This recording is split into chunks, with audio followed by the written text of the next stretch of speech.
Hello, welcome everyone. Thank you for joining us today. We are waiting for attendees to make their way into the main Zoom space. Hello and welcome to the latest event from the Minderoo Center for Technology and Democracy at the University of Cambridge. I'm Professor Gina Neff and I'm the director of the Minderoo Center for Technology and Democracy. Before I introduce today's guests, I want to let you know that this event is being professionally live captioned by Jen. If you'd like to have live captioning, you can select it using the Zoom toolbar at the bottom of your screen. Additionally, there's stream text captioning for the event. This is a fully adjustable live transcription of the event in your browser. And if you wanted to open this, we're sharing the link now to the stream text.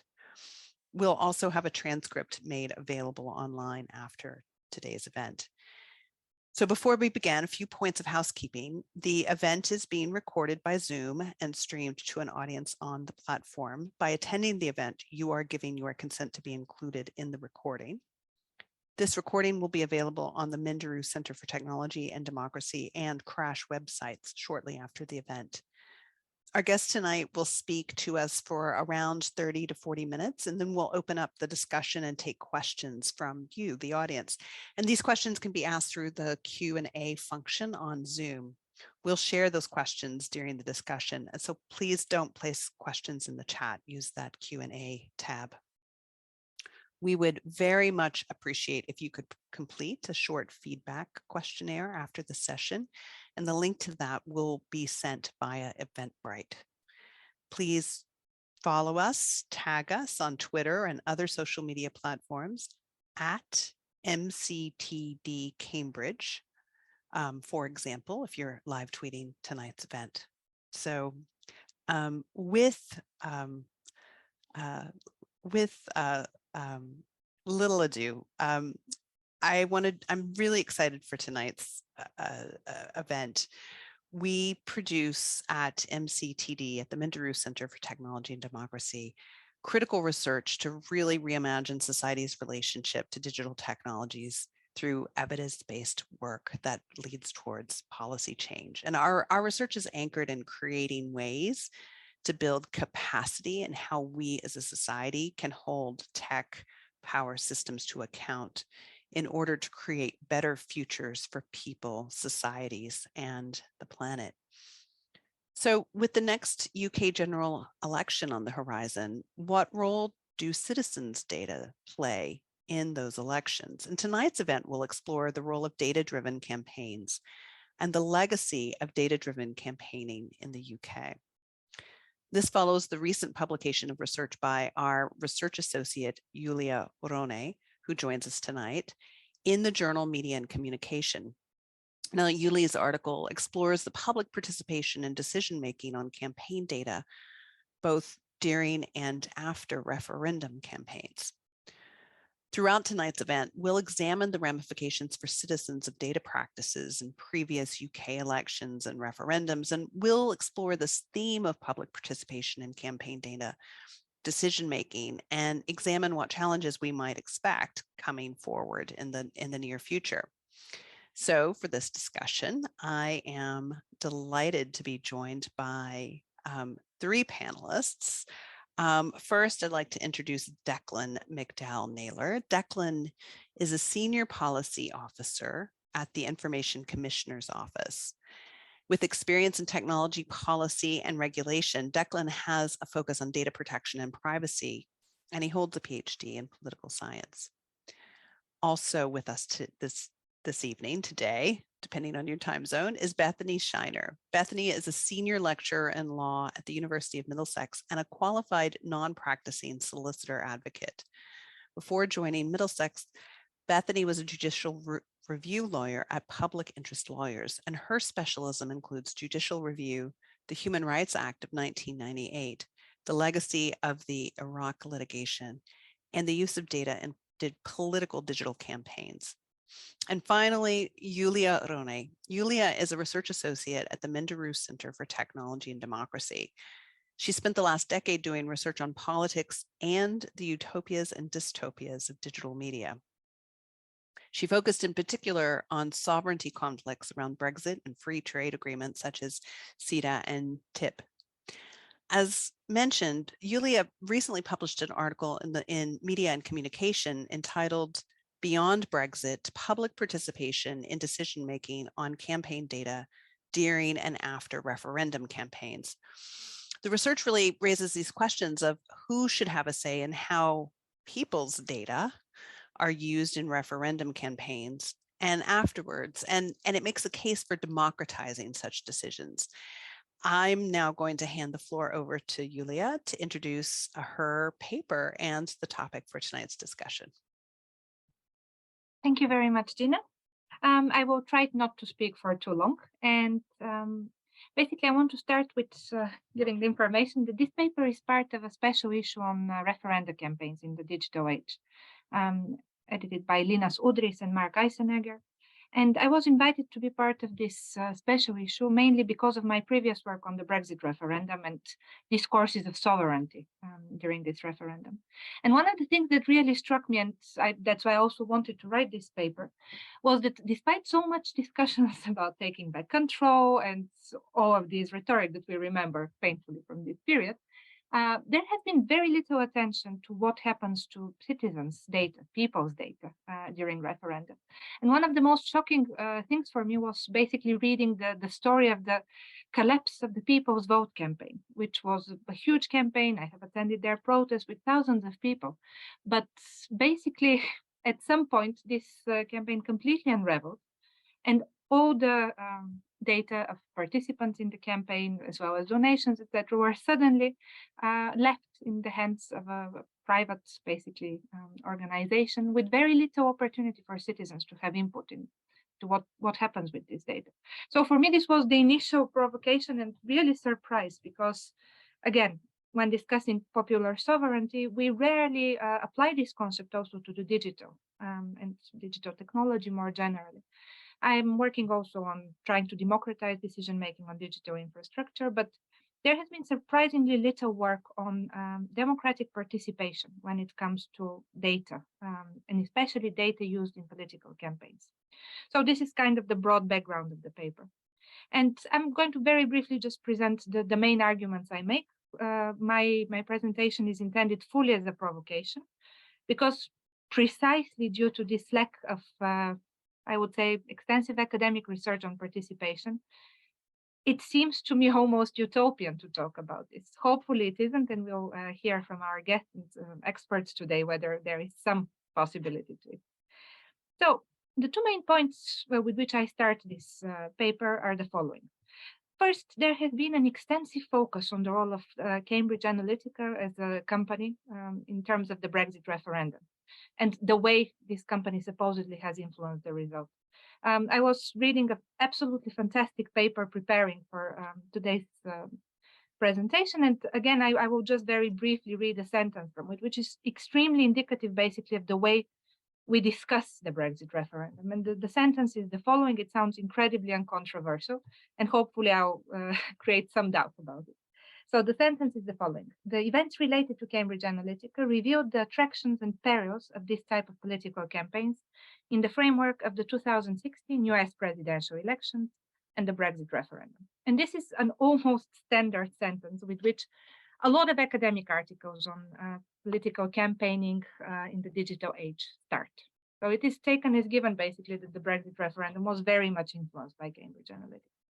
And one of the first things I start my paper with is to argue, basically, that that has not been the case. There have been official investigations that have proven that the role of Cambridge Analytica, if anything, is limited, and it has not decided the referendum, right? And yet it seems that academic research, media coverage, and basically official investigations produced by regulatory bodies are talking at cross purposes, and there is very little dialogue between them.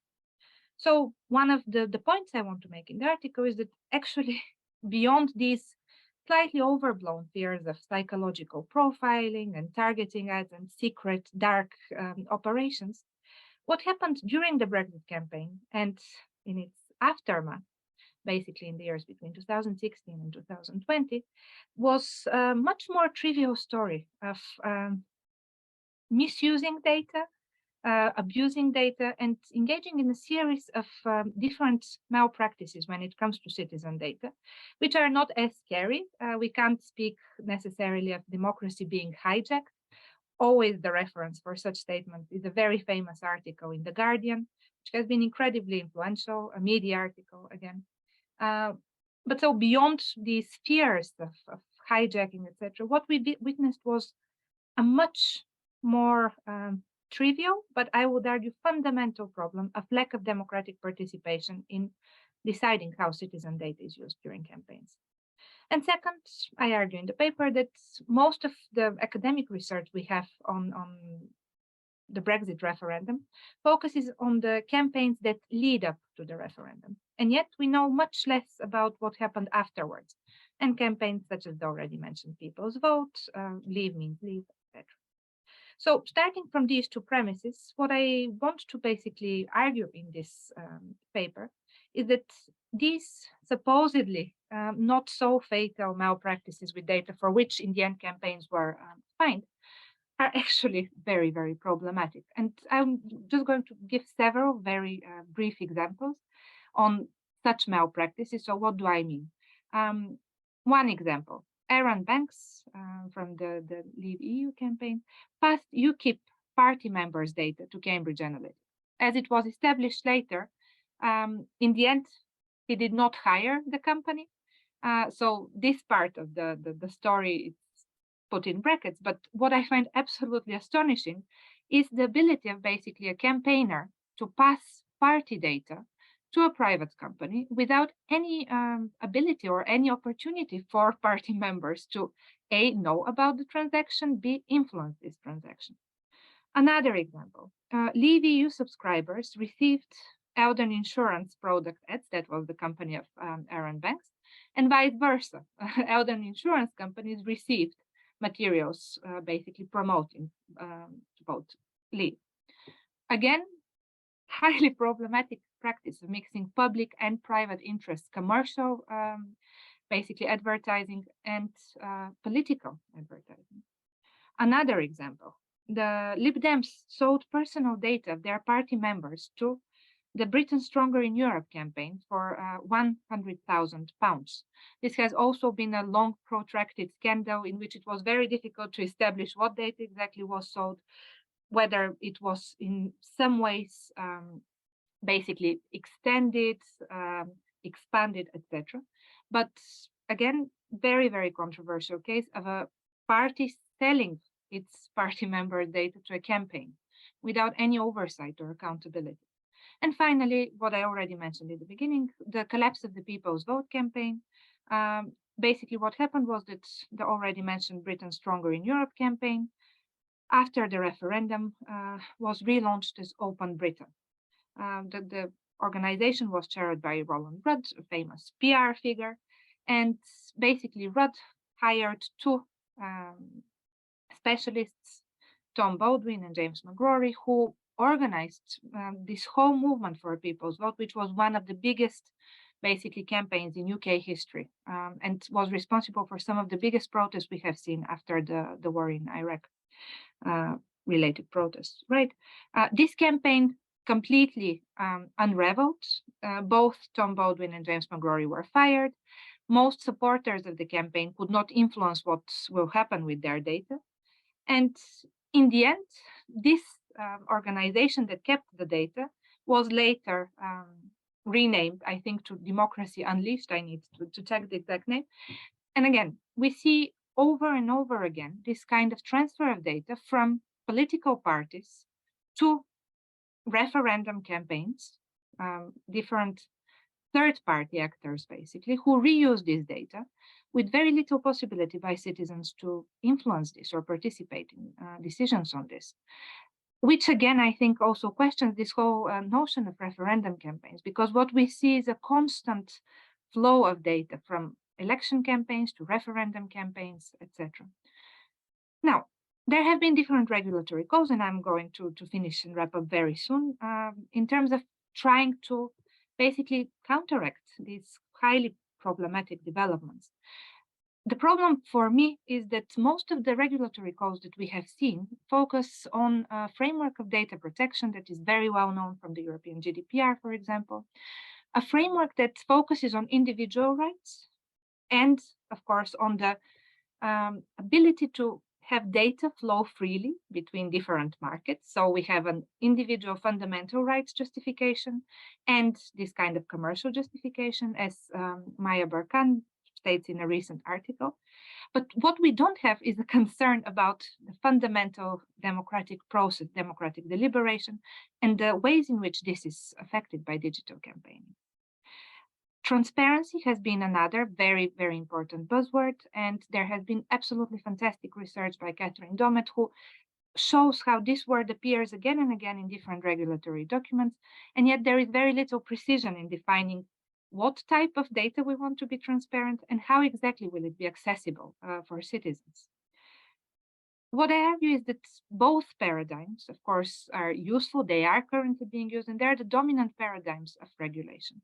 What we completely miss is a focus on the broader democratic implications of this profoundly undemocratic handling of citizen data during campaigns. And what I argue for in this article, and this is my provocation with which I'm going to leave you in a second, is that we need more citizen participation in deciding for what purposes data is collected, what kinds of data can political parties and third-party campaigners buy and collect. So would we like them to get data from Facebook, for example? Very interesting research in the Australian context shows that citizens are highly uncomfortable with this kind of data purchases. Knowing that they are taking place, just having transparency is not going to solve this fundamental problem of citizens not wanting to have their Facebook data used for political advertising.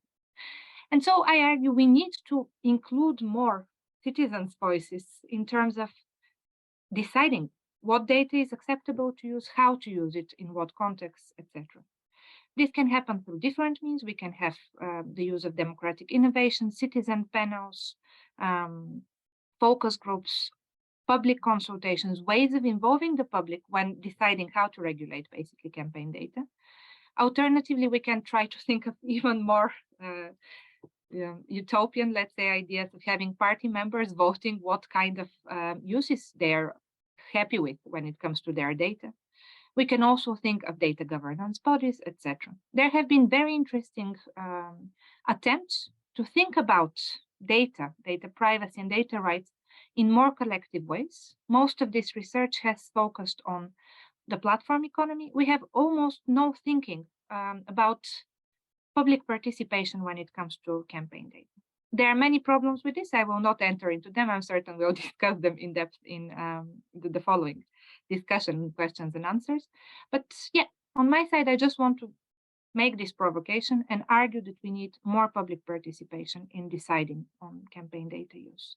And I would be very happy to hear whether this is feasible at all legally and what is the opinion of the regulators on this. So thank you very much. Thank you, Yuli. And I'm sure many of you on the call with us today have questions. Please get your questions into the discussion. I'm inviting Declan and Bethany to join us on screen, on camera. Bethany, I hope, there you are. And thank you, Yuli, Yulia, for that great provocation, for that great food for thought. We're going to jump right in and thinking about what are the ramifications of these ideas for citizens of these data practices, right, in previous elections and referendum. What does this mean for people in the UK? And Bethany, you've really thought quite a bit about what some of the big consequences are for this data economy and election campaign. Can you tell us a little bit more about that? Yeah, I mean, it's hugely complex, and it's almost difficult to isolate the issue of data from other issues to do with electoral campaigning, whether that's a general election, local election, or referendum. The issues are deeply intertwined, and they cover various different bodies of legislation, regulation, guidance, specifically the Data Protection Act 2018, various different parts of the electoral law, and of course the guidance that comes from regulatory bodies, so the Electoral Commission and the ICO. So all of these areas at once touch on this issue, whilst also failing to grasp and fully regulate the use of data, and whilst also failing to allow data subjects to use the language of data protection law, but citizens, individuals, allowing individuals to see, understand, and have any agency over how information about them is used for the purpose of informing them, for the purpose of an election, persuading them, contacting them, all of these things. So these are the broad issues. Gina, I don't know how long you want me to talk for. I could go on, but I don't want to take up too much space. But that is certainly one overall problem, that we have various different bodies who are all meant to be in the same space, and yet none of them can tackle not just the issue that Julia raises, but all of the related issues that go to democratic participation. I'll leave it there. Yeah, that's a nice transition to Declan, who I know has written about public participation in the decision making around campaign data, and what the opportunities and what the limits are there. So Declan, would you like to use this opportunity to jump in? I was very grateful to be included this evening, because this Julia's paper and this panel touch on three things which I'm very interested in, which is public participation in technology and data policy per se. Obviously now data protection, now that we're with the ICO, and election campaigning as well, which is something I've done some research on when I was an academic. The point about data subjects and citizens is really interesting, because political parties have access to electoral registers. So the notion of data subjects and citizens is basically synonymous in the context of election campaigning, because we're talking about a very wide range of data subjects in that scenario. And in terms of the implications for citizens, well, any area of election campaigning that is not compliant with data protection is therefore not fulfilling the rights of data subjects. So where we see the kind of things that Julia was talking about there, questionable behavior that perhaps needs to be looked at, then we are talking about the violation of people. And I think that's a really important thing to draw attention to, because it does then go to the broader points around democratic harms, which Julia talks about in the paper, and how those are tackled. And that's where I think the conversation gets very difficult and complicated, because there are lots of things to disentangle. So if someone's right is violated, that you could make the case is a democratic harm, right? We might say it's a slightly different harm, but in those scenarios, any action that can be taken to protect those rights is mitigating or preventing harm. And this can be done in quite parochial and trivial, relatively speaking, ways. DPIAs, for example. Doing a DPIA is quite a dull mechanism, but it is an important mechanism, because where DPIAs are designed is to actually get a data controller thinking about the way that they are using that data.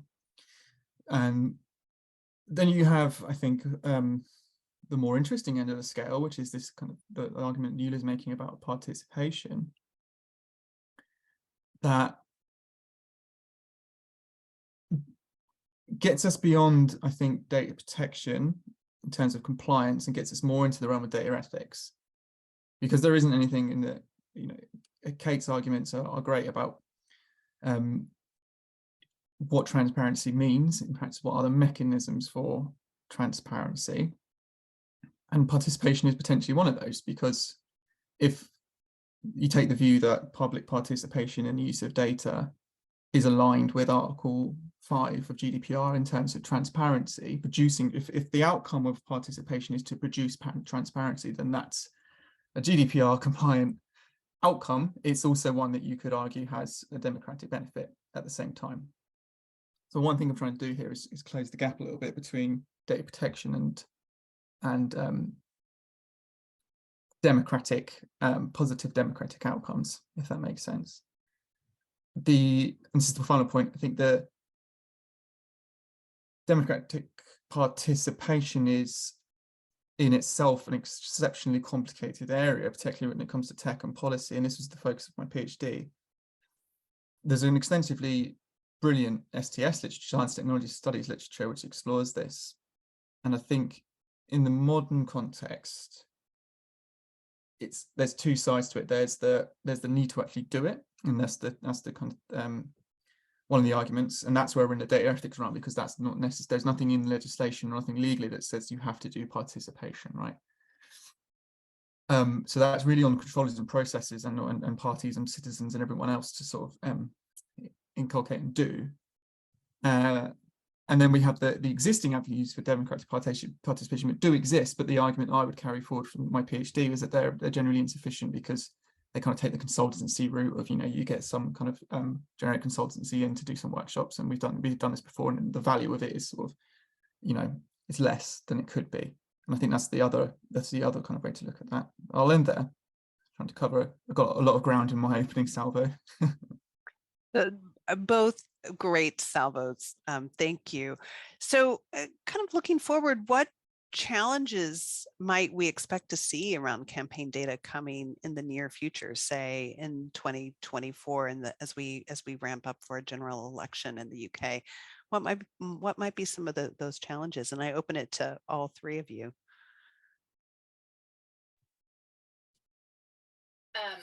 I'll jump in. I think the challenges in many ways will be the same as what we've seen before, because there's just not been enough reform, and there's not been enough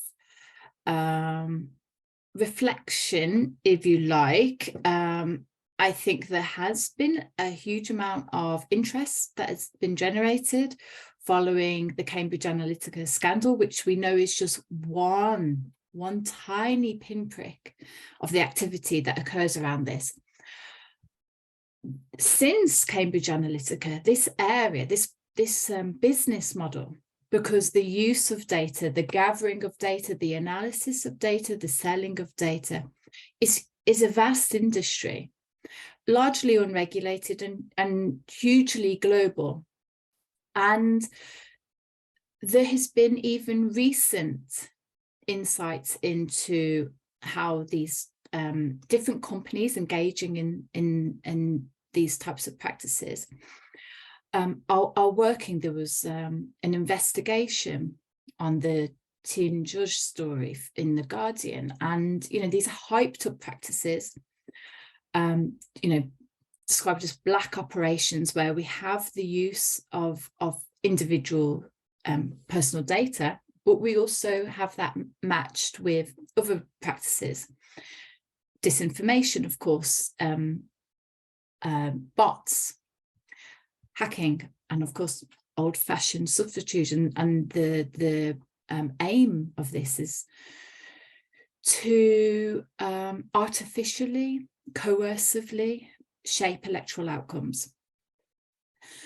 And there's nothing wrong with the electorate being communicated with. There's nothing wrong with my local Labour councillor or the Conservative campaign HQ knowing where I live, knowing my age, knowing my gender, knowing any of these things. The problem is the fact that the knowledge that's being gathered is becoming deeper, but also the practices surrounding it are I'm not sure what word to use, because as Julie said in her article, the use of the word transparent or non-transparent is kind of often not specific enough. But they do nothing to enhance trust, let's say.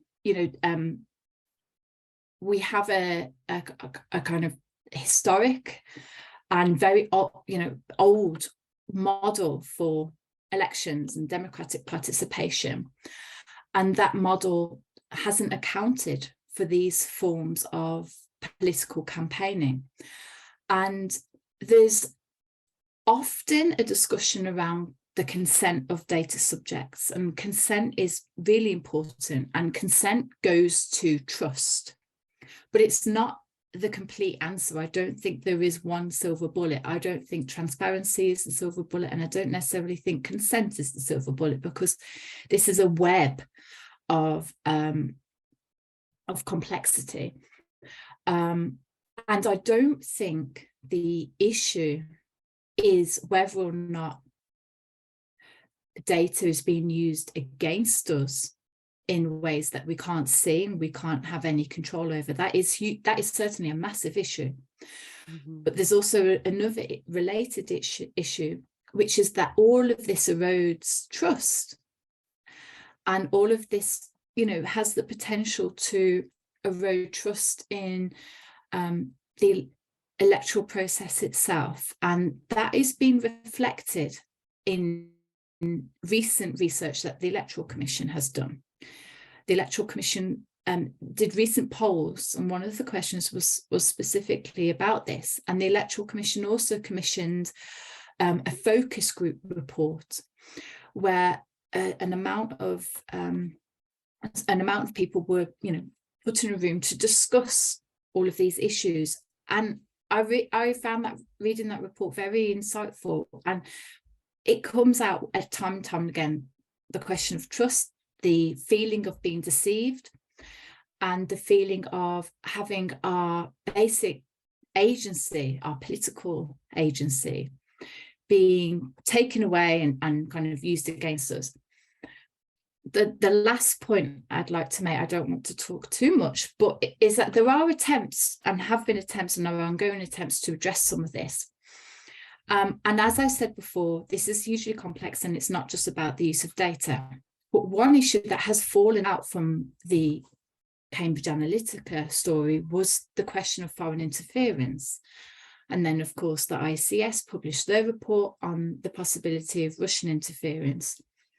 The government refused to investigate that further, and there's an ongoing case, there's an ongoing matter on this before the European Court of Human Rights, where this is just an update, but the government were written to by the court and asked to address the petitioners' concerns about and questions about why an investigation wasn't opened up.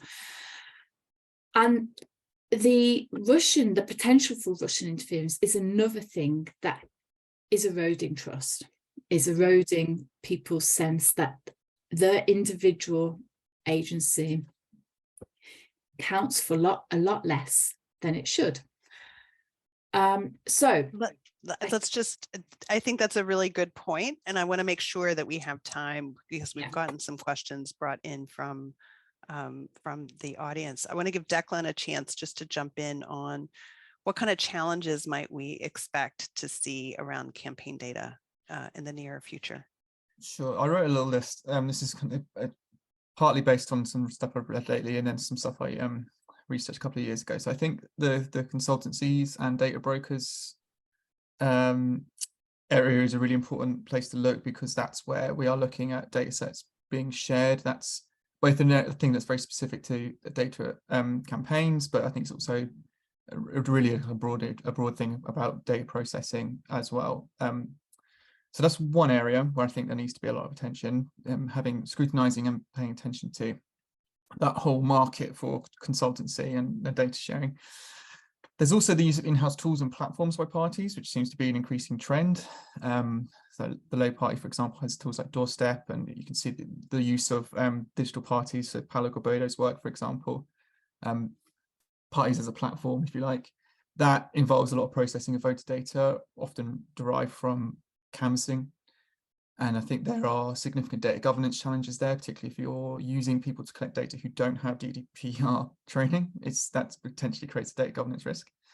Targeted advertising, I think we're all aware of the kind of issues that exist there. The one thing that is quite interesting is the new changes being put in place by, for example, Apple, basically takes a whole swathe of wealthy iPhone users out of the equation when it comes to targeted advertising, which is, I think, I would hypothesized might lead to new and untested targeting techniques that we might see in the next election, which would be a really interesting thing to look closer at. Machine learning, Bethany was alluding to this, I think, in terms of just the depth of and scope of information that's required for that. And I think there's also a really interesting thing there about there's always a trade-off with machine learning in the sense of the less private the data is, the better the model. So you have to find the right balance between utility and privacy. Campaigns want to win, parties want to win elections, so they're inherently going to steer themselves towards the utility side of that, and I think that might potentially creates incentives that might not be compliant. And then attached to that, the capacity now for inferred data. This was in the Demos report that came with the ICO's work. The data points are multiplying massively. We have metadata, biometrics, IoT devices. All of this stuff can be collected and using machine learning calculated to infer things about people that they didn't. It would violate the principle really about what data subjects expect that data to be used for. If you're using a smartwatch, you're not going to be thinking this is going to be used in a campaign, but it might. So I think there are really important challenges there about purpose limitations of what we're actually using this data for, and I think that would also link back to, say, the consultancies and the data sharing. And just on the point of I think I'll pass over to Julia, but I think that the trusting is really important to discuss that Bethany raised. That we think definitely a good one to discuss in the panel. But I'll leave it there. Hopefully that answers the question. Yeah, maybe. Yeah, we'll very quickly jump in. I really liked what Bethany said in the beginning about having a lot of regulation, legislation, guidance that touches the issue but fails to grasp it. And this is my fear, basically, when we look at the current frameworks for protection, because, for example, both consent and the legal grounds for data processing in terms of electoral campaigns, I find slightly problematic and failing to grasp the core democratic problems. First, because we all know how we give consent, and I think the example of a smartwatch, which I luckily don't have, is a fantastic one. We don't really always have this meaningful consent that the legislation presupposes that we would be able to give. And similarly, legal grounds for processing seems to me sometimes a bit too vague and allowing too many malpractices. So these challenges are there. I would both agree and disagree with some of the things Bethany mentioned, because I do agree that what we have is a huge problem of trust. I do also think that quite often we tend to slightly overestimate the capacities of political parties to influence voters. There are huge potential risks, but if we look, and there has been very interesting empirical research within the UK, comparative research, again, Catherine Domet, I think, was one of the authors in a very interesting new article. Cecilia Biancalana has done very interesting research in Italy on digital campaigning. The real practice of it is quite often not so sinister and horrible as we imagine. But I do agree that the big problem that we have is basically this very strong narrative of fear, lack of trust, potential dangers, which are there, that make people really doubt the democratic process. And here I go again to my main point. I do believe that having citizens involved in discussions about this a bit more, rather than having this a bit more dry, legalistic approach, would hopefully help enhance trust. Not sure whether it will really help. It might also undermine it further in the polarization, but I think it's worth trying at least. I had two sentences just to add to that. I would say that the ICO's view on the ICO's view is very much aligned with the academic research. So Kate Dummett's work, for example, that the tools are much more mundane. That's kind of the view that exists within the ICO too. And secondly, I think it's I like this point about, you know, exploring participation more that Yulia's trying to get at. To say that, you know, behind that view, I think it's important that it's no, I don't think there's a compelling argument to say we shouldn't have democratic participation in data. I think that's like a kind of, in a democratic society, that's a broadly agreeable point. I think the difficulty is in the implementation of that. I think that's really where the heart of the issue lies. So it's slightly more than 2 sentences, sorry, but it was intended as 2 sentences. That's a good point to turn to a question from Kate Dummett, who is in our audience this evening. She asks, I'm interested on whether you think it's possible to identify universal public preferences for standards around data. Is it possible, for example, that individuals from minority or persecuted groups have different views towards data? For example, women are often more cautious than men. How could these different preferences be reconciled? Yeah, that's an absolutely fantastic question. And I think it confirms beautifully what Declan just said. The problem with this idea is the problem of implementation. I would argue we have first preferences differing from country to country that has been very clearly researched and proven so far. And indeed, within a country, we have very different preferences of different groups of the population. One thing that I would probably change in the paper, if I could do now, is to focus more on democratic participation or public participation rather than citizen participation only, since these kinds of notions are a bit more inclusive. Of course, when it comes to voting, this is a citizen right, but indeed, I would agree completely that different groups have very different preferences. And then maybe we can just try to think of more targeted approaches. I don't think that we need to have this kind of absolutely universal one-size-fits-all approach. We can try, for example, to have different representative bodies of different groups, have people basically share as much data as they would feel comfortable with sharing. And maybe someone would not mind having their smartwatch data shared with, I don't know, a political party. Others might find this highly problematic. Yeah, it is a complicated question, but I think that should not prevent us from thinking about different possible solutions. And yes, again, absolutely. But I think to think about implementation, we need to first think about democratic participation. And this has been so incredibly absent from the legislation and the existing approaches. Once we start thinking about implementation, probably we'll discover a lot of things that can go wrong. But I think it needs at least to be on the agenda. That's my short answer. Well, long answer. I'd say there is a broad agreement. The one thing I would have a rebuttal on is legislating for participation, because I think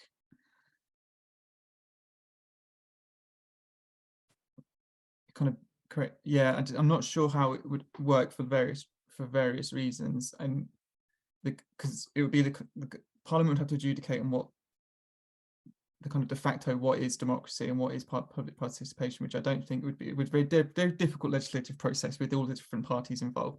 I think that the more realistic territory that we're in is the kind of case-by-case best practice, potentially with the backing of certain organisations. I'm not sure the ICO is that organisation because it's not really in the remit, but there are obviously Parliament and other, you know, third sector, for example, organisations which have, and academics as well, which have fantastic capability to put these kind of ideas forward. And you can look at things like, I guess an approximate example would be things like data charters, things like the Camden Council doing those kinds of things, because, and the reason I emphasize the case-by-case thing is because the applications of data and how they may end up in an election campaign are incredibly varied. So if you take the smartwatch example, the use case for that around data participation will be very difficult, for example, for the basic one around the electoral register and how people expect that data to be used. So it's difficult because the sources, the touch points of data collection are so varied and wide. We'll never have a kind of consensus, and even if you did get something through on legislation, it'd probably be uselessly broad. So I think you are looking at best, again, to go back to the point, it's really like a data ethics question. Kate's question is fantastic as usual, because it gets the knottiness of a democratic participation process, just when you start taking into account different groups' views, that's a problem of democratic participation per se, and is one of the necessary things you'd have to understand, I think, to push this forward. But doesn't detract from the point that participation is generally a good thing, and I think well aligned with Article 5 and GDPR in terms of producing transparency. But I know there's differences on views on that. I'll leave that there. We have another view on participation in the form of a question from the audience from Alex Blandford. Alex asks, there's a complexity between people having a keen sense of unhappiness with how their data is being used by political or business actors, and the idea that they will participate in processes around data governance, which gets close to data trusts at scale, whose utility hasn't entirely been borne out by either quite a few of the practical trials or the longer term civic technology interventions. So Alex's question, I wonder how the panel think about the gap between addressing the aims and starting, standardizing, and maintaining public enthusiasm and participation, and the accompanying risks of over-representation of, bluntly, data and policy nerds in this space. So, we talk a good talk, but how would that work? Anyone want to take up Alex's question? Expertise gap is well established in science technologies literature, studies literature. To go to that point, and again, I guess it also kind of connects to Kate's point as well about people with an education, for example, would have a better GDPR knowledge, therefore would have more of a voice in a democratic participation process. That is not unusual when it comes to it's particularly accentuated when we're talking about tech, because technical expertise buys you even more access to a conversation or a participation process. So that's a wicked problem, I think. I'm not sure I can come up with a solution now, but I know that there are some answers in science technologies literature that should directly address that. Maybe. Sorry, Bethany, I'll be very quick and then I'll give you the one. I guess also referring to what Declan previously commented on, probably there are things that are more general and that can be decided, such as, are people okay in terms of having different data sets and different parts of their personality merged? For example, having Facebook data from wearable devices, etc. One option would be to have opt-ins. So when people register for a service, they can be informed about the possibility of this data being merged with other data, and then depending on their preferences, they can go for it or not. This does not solve, of course, the problem of having some people being more aware of the dangers of this and some people being less aware, but these might be more general approaches that allow us to prevent some of the worst practices that we are currently observing and from which everyone in this ecosystem, as Bethany actually has called it in her research before, profits apart from citizens. In terms of maintaining interest, that's a fantastic question. And I do agree that maybe some people might be overrepresented. One way that would solve this would be not to have necessarily governance bodies. This was just one idea suggested, but maybe rather to have more, let's say, consultation processes at the moment of devising the legislation, where people are, for example, drawn by lot. There are all kinds of attempts also to address the very reasonable critiques that exist against democratic participation. So we can try to somehow balance this kind of overrepresentation of educated people, tech nerds, etc. It's not going to be easy. And I would argue that one of the important steps in this direction is also to increase public understanding of technology beyond scandals and this kind of media hyperboles. And actually, public understanding of technology is one of the things that our center also is trying to work on and improve. It's not easy, again, but I think these are questions that are absolutely valid, but addressable, hopefully. Perhaps. Oh, please, Bethany. It's okay. We can move on if you were going to move on to the next question. Well, we have just a few minutes left, so I wanted to give each of you the chance to pipe in on what needs to change. What needs to change in the electoral landscape? Maybe Bethany, maybe we start with you. Okay. I mean, I think a lot of this comes down to the fact that we don't have clear laws, and the laws aren't being understood by the people who need to understand them, and then they're not being enforced properly. We wouldn't need to have a conversation about democratic participation in the collection and use and selling and then misuse of data if these things were in place. I don't think most people would find much interest except the data nerds in being involved in something like this. You know, they have to, this question's only being raised because of this problem, because of this failure in the regulation, in the laws, in the enforcement. So that's what needs to change. I mean, data ethics are wonderful, but we have laws in place and they're not working. The fact that the selling of data, I think this is something that we could really focus on more. The selling of data, the regulation and the oversight of the sale of the data. When data is sold, what is that data? If it shouldn't have been sold, we need to know what the data was. You know, there have been some changes to the landscape, as I mentioned, in the elections, like, you know, the digital imprint rules and so on and so forth. I think there could be a lot more fleshing out of the reasonable expectation of data subjects in ICO guidance. I know that the ICO does refer to this in its guidance, but I don't think there is enough clarity on what a reasonable expectation might mean. And of course, this is well developed in public law, you know, in grounds for judicial review. So maybe there's something there. Just so we have time. Yeah, just so we have time to get everybody's final word. Declan, what needs to change? Well, there's lots of things. So I think the ICO's 2018 policy recommendations, I promise this isn't going to be a spiel straight out of the corporate handbook, but I think there are some interesting things in there about regulators and parties working together to produce a commonly understood understanding of what data is being used. I think that's a viable area of exploration. And one thing I don't think I've seen is when I was doing research, was parties rolling out transparency features in relation to what they were doing. And I think a lot of other areas of the data of the digital economy are miles ahead of parties when it comes to transparency features. I think there are direct imports from other areas of the economy which parties could rely on, just as easy wins, basically, in terms of increasing transparency for people at the low level.